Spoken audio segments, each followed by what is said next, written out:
प्रिय भक्तजनों, आज हम सुख सागर के तीसरे अध्याय का अध्ययन करेंगे, जो कि हमारे सीरियल में एपिसोड नंबर 4 है, जिसमें 24 अवतारों का वर्णन किया गया है।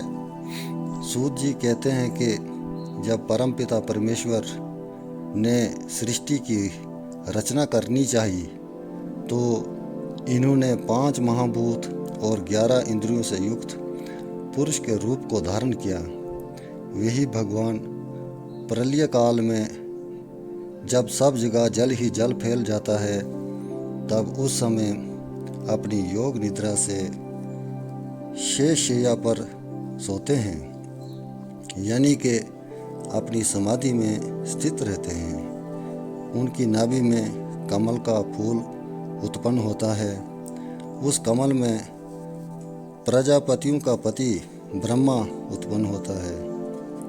ब्रह्मा जी उन परमेश्वर के रूप को वर्णन करते हुए कहते हैं कि जिनके अलग अलग अंगों में ये सब लोग कल्पित किए जाते हैं, जिनके हजारों पैर, हजारों जंघाएं, हजारों भुजाएं, हजारों मस्तक, हजारों नेत्र, हजारों कान, हजारों नाक और हजारों मुकुट तथा चमकते हुए हजारों कुंडलों से सुशोभित ऐसा विलक्षण उनका रूप है।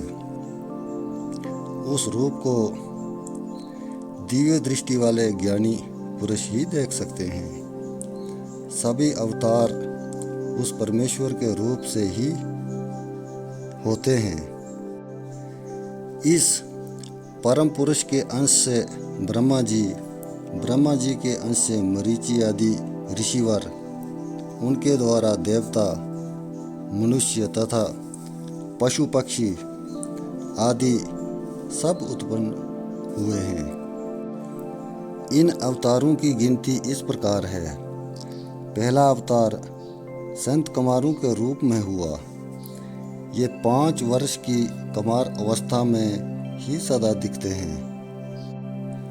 ब्रह्मचर्य का पालन करते हुए कठिन तपस्या में लीन रहते हैं। दूसरा अवतार 12 जी का हुआ। इन्होंने पाताल में धसी हुई पृथ्वी का उद्धार किया और हिरण्याकश जैसे दैत्य का भी वध किया।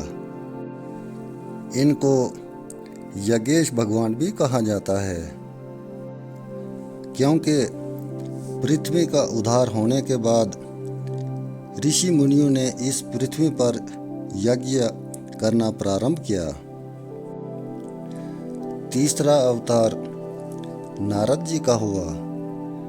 नारद जी ने वैष्णु तंत्र अर्थात विष्णु भक्तों के वास्ते नारद पंचरात्र ग्रंथ रचा, जिसके पढ़ने से ये जीव कर्म बंधनों से छूट जाता है। चौथा अवतार धर्म की स्त्री से नारायण का जोड़ा उत्पन्न हुआ। इन्होंने तपस्या का मार्ग चुना है। ये दोनों ऋषि होकर बद्री नारायण आश्रम चला गए। वहां जाकर भारी तप किया। फिर 5वां अवतार सिद्धों के ईश्वर कपिल देव मुनि का हुआ। इन्होंने आसुरी ब्राह्मणों को बहुत दिनों से नष्ट हुआ यानी गुप्त सांख्य शास्त्र सुनाया, जिसमें तत्वों का निर्णय तथा परमात्मा का ज्ञान वर्णन किया गया है। छठा अवतार दत्तात्रेय हुए, जिन्होंने प्रहलाद वगैरह को आत्म विद्या यानी वेदांत शास्त्र पढ़ाया। 7वां अवतार यज्ञ भगवान हुए। स्वयं नाम देवता, जो कि उन्हीं के पुत्र थे, उनके साथ स्वयंभू मनु की रक्षा की और यज्ञ करने की राह बतलाकर आप इंद्र हुए।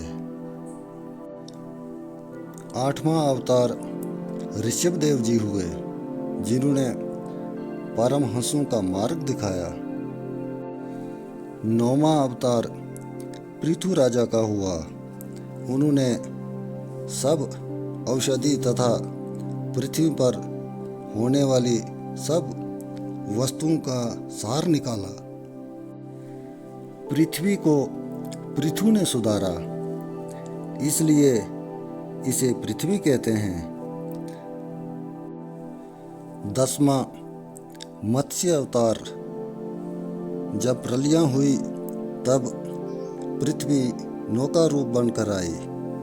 उसमें विवस्तु मनु को बिठाकर सृष्टि कर्म की रक्षा की। 11वां अवतार कछुए का हुआ। समुद्र मंथन के समय जब मंदरांचल डूबा चला जा रहा था, तब श्री हरि ने उसको डूबने से बचाने के लिए कछुए का अवतार लिया। 12वां अवतार धन्वंतरी का, जो कि अमृत का कलश लेकर समुद्र से प्रकट हुआ था। 13वां अवतार मोहिनी का हुआ, जिसने दैत्य को मोहकर देवताओं को अमृत पिलाया। 14वां अवतार नरसिंह हुआ, जिसने प्रहलाद की रक्षा की और हिरण्याकशिपु को मार डाला। 15वें अवतार के रूप में वामन जी हुए, जिन्होंने अपने 3 पैर से तीनों लोकों को नापकर देवताओं को उनका राज्य स्वर्ग वापस दिला दिया। 16वां अवतार परशुराम जी का हुआ, जिन्होंने सहस्त्र बाहु के समेत कई जालम क्षत्रियों का 21 बार इस पृथ्वी से संहार किया। 17वां अवतार वेद व्यास जी का हुआ, जिन्होंने अल्प बुद्धि वाले लोगों के लिए 4 वेद की रचना कर दी। 18वां अवतार श्री रामचंद्र जी का हुआ, जिन्होंने दुष्टों के नाश के लिए और धर्म की स्थापना के लिए अवतार धारण किया। फिर 19वां और 20वां अवतार श्री कृष्ण व बलराम जी हुए, जिन्होंने संपूर्ण पृथ्वी का उद्धार किया। 21वां अवतार बुद्ध हुए, 22वां हयग्रीव और 23वां हंस अवतार हुए। 24वां अवतार कलयुग के अंत में, जब राजा लोग चोर और सारी प्रजा पाप युक्त हो जाएगी, तब श्री हरि किलकी अवतार लेंगे। ये भगवत पुराण वेद के तुल्य है, जिसमें वेद व्यास जी ने केवल श्री विष्णु भगवान जी की लीलाओं का वर्णन किया है। ये पुराण वेद व्यास मुनि जी ने उत्तम ज्ञानियों में श्रेष्ठ अपने पुत्र श्री सुखदेव जी को पढ़ाया। फिर सुखदेव मुनि ने मृत्यु का निश्चय करके गंगा जी के तट पर ऋषिवारों में सम्मिलित होकर बैठे हुए परीक्षित महाराज को भली प्रकार से सुनाया।